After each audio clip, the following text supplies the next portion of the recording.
Hello and welcome. We are here for Ashley's Heart Song. This is the place where we get out of the stress and we get right back into our body, our life, and our business. When we tap into the song of our heart, that is when we release the stress. We take captive the thoughts and we get on and move forward with vitality and action. Y'all, today, super special day today. We are here for our third reading of our summer series, which is Your Greatest Power. And I love this one. This topic, this subject, the chapter today is about choosing conditions. And it's really hits all of us, I believe, close to home because the external world can be so noisy.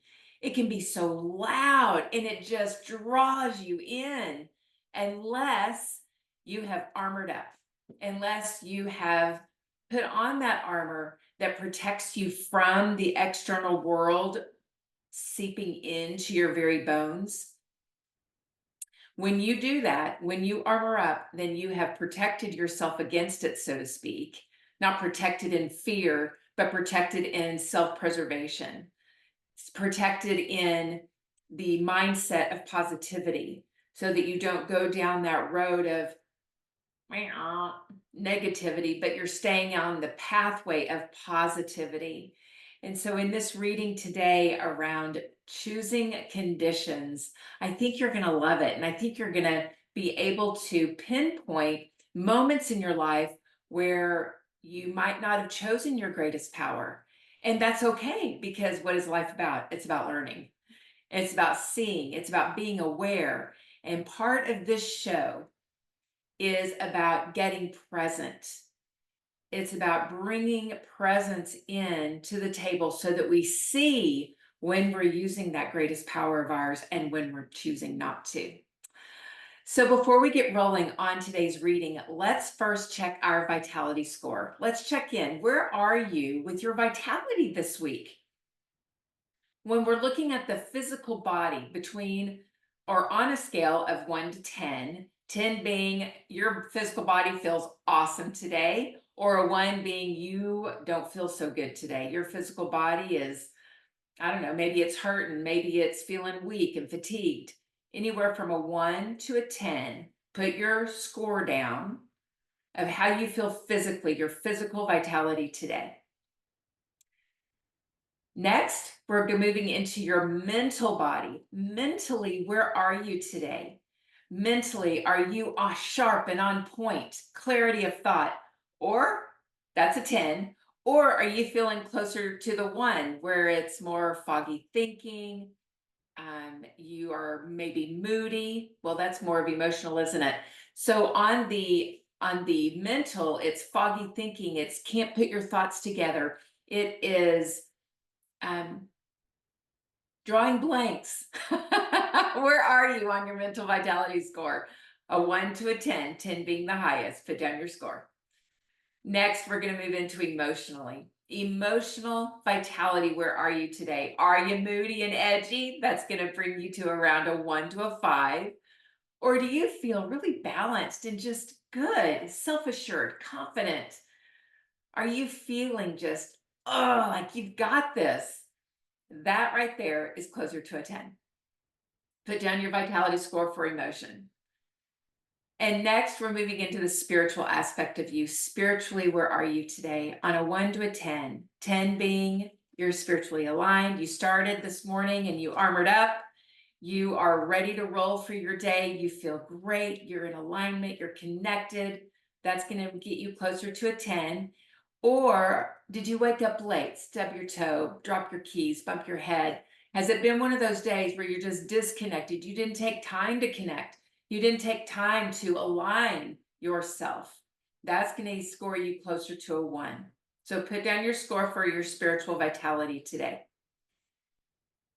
And now add them all up together. Your high score is a 40.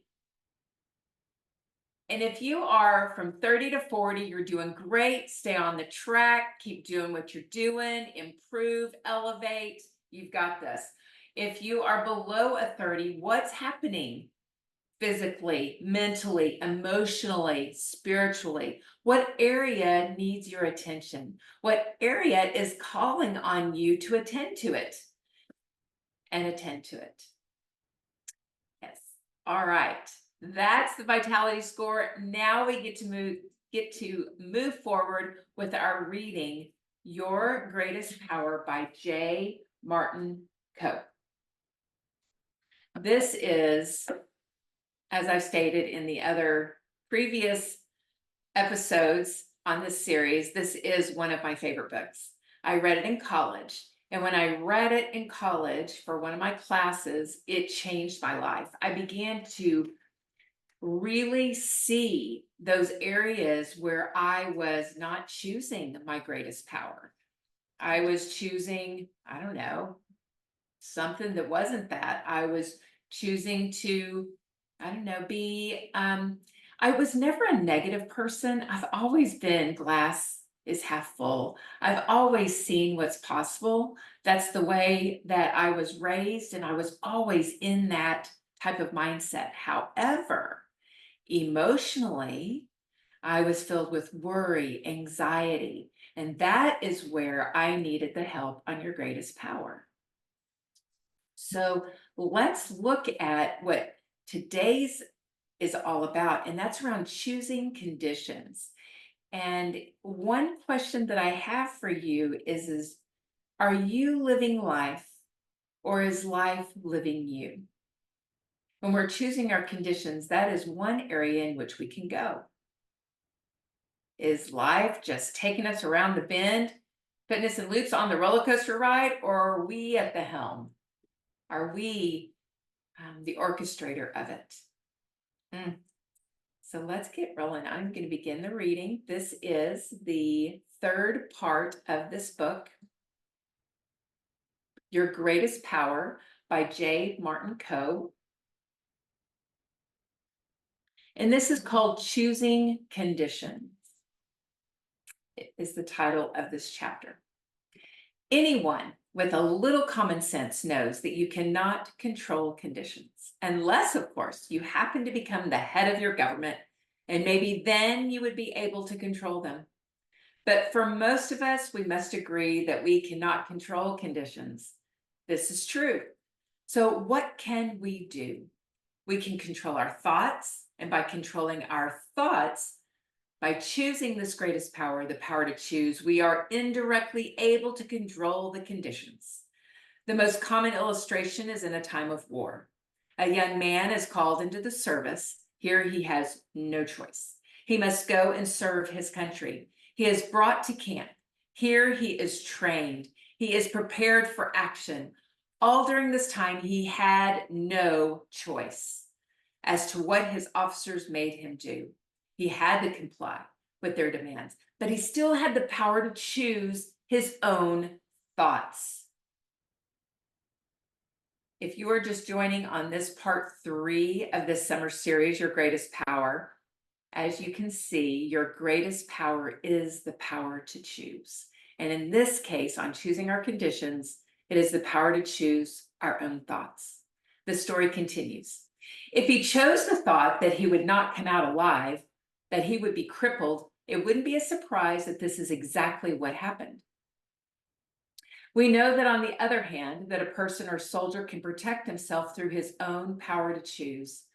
F.L. Rawson, noted engineer and one of England's greatest scientists, in his book Life Understood, gives account of a British regiment under control of Colonel Whitsley, which served in the World War for more than 4 years without losing a man.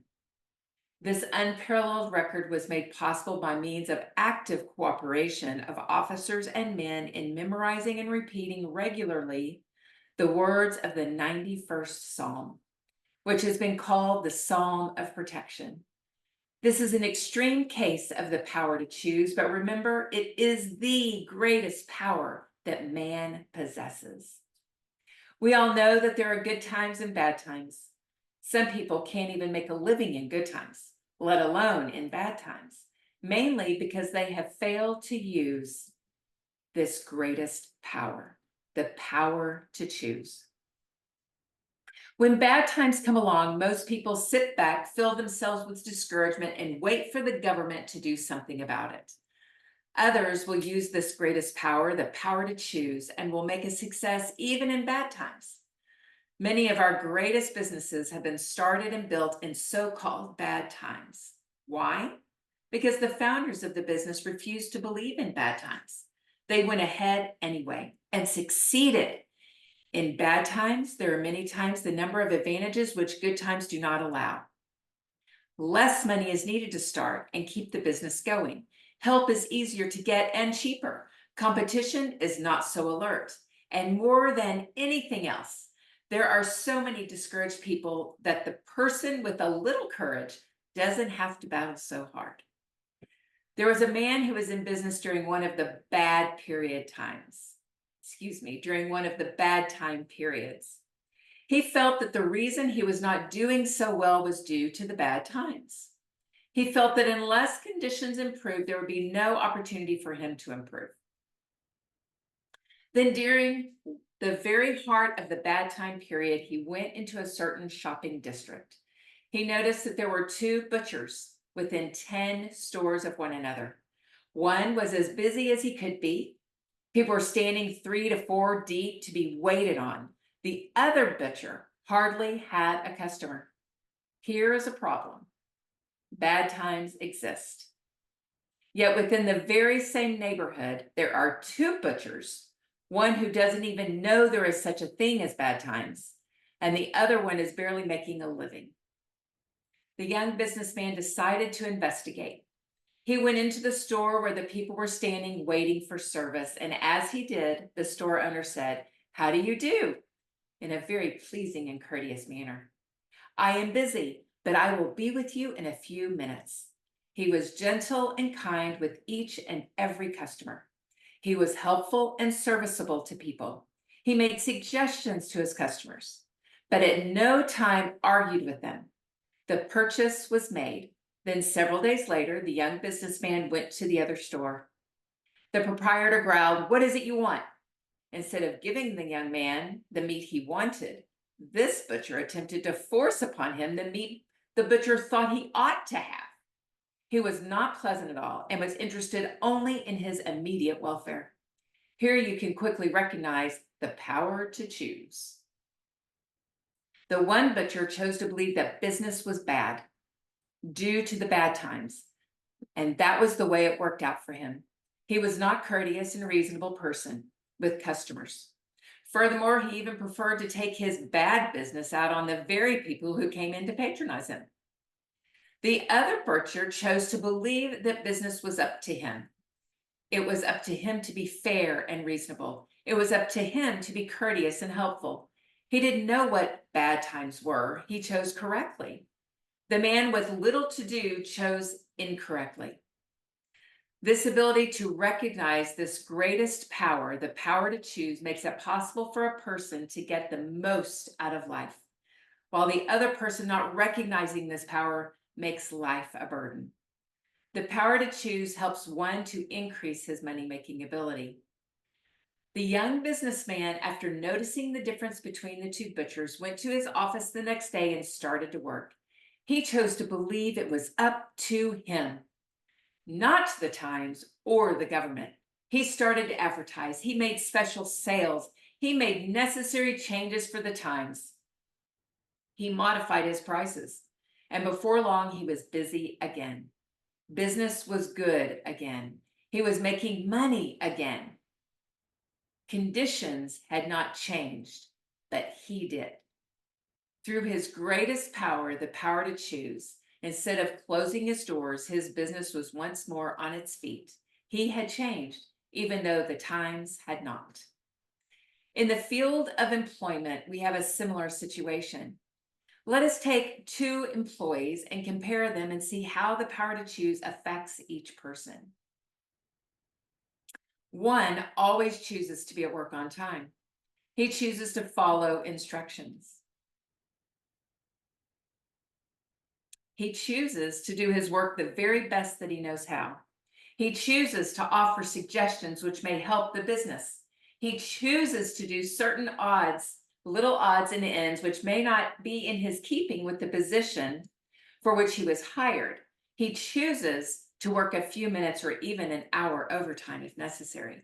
He chooses to study the business, even taking special courses after working hours to improve himself in the services of the company. This man, through his simple power to choose, makes himself a successful employee who is bound to make progress. He makes himself so valuable to his employer that his employer goes out of his way, if necessary, to keep this person employed. Now, let us take a look at the other kind of employee. He chooses to come to work at a time suitable to himself. He chooses to argue with his employer and his fellow workers about certain things which have to be done. He refuses to work a few minutes or even an hour overtime. He chooses to go outside of the business and talk against his company. He chooses to do only as much work as he is paid for. He chooses to spend his time in foolish entertainment and ungainly activities. He chooses to feel that the time outside of working hours belongs to him and he may do with it as he pleases. He chooses to refuse to look into the future and to prepare himself for the future. When bad times come around, the second man will be the first one let out. He will blame the times. He starts to complain bitterly because he lost his job. He will rant against his government, calling the heads of government all kinds of nasty names. He will blame everybody but himself. His family and associates suffer right along with him. He chooses to let the days and years go by. He finally finds himself in a home for the aged, which is kept up by the state. Why? If there were only some way that people could be made to realize that this greatest power, the power to choose and choose correctly, exists within their own minds. That they could carry out the plans of their own choice and really live the way they may have dreamed of living. It is easy enough to blame conditions. It is easy enough to blame relatives. It is easy enough to blame the government. It is easy enough to blame anybody and everybody and everything if one chooses to do so. But any person who truly recognizes this greatest power, the power to choose, begins to make progress, not only in his business life, but also in his social, family, and personal life. He begins to realize that he is the one that is doing the choosing, and that friends, although they mean well, cannot do his choosing for him, nor can his relatives. Consequently, he develops real self-confidence based upon his own ability, upon his own actions, and upon his own initiative. No longer does he depend upon conditions. No longer does he depend upon some figure of imagination, but instead he depends upon himself. The results begin to tell right from the beginning of his realization. This realization seems so difficult because hundreds of thoughts are racing through our minds at such speed that we fail to recognize this simple yet amazing power to choose. Wow. Hello, hello. Welcome. Hello, Carol. So, y'all, this was the power to choose your conditions. Next week, we're going to dive into the power to choose happiness. And oh my goodness, that one is going to be even more powerful than the conditions. In any given moment, you can call on your power to choose to change your circumstances, to change the condition in which you're living in, to change your life so that you are living the life you truly desire. Thank you so much for joining me today for Ashley's Heart Song. Please join me again next week as we continue to armor up our lives.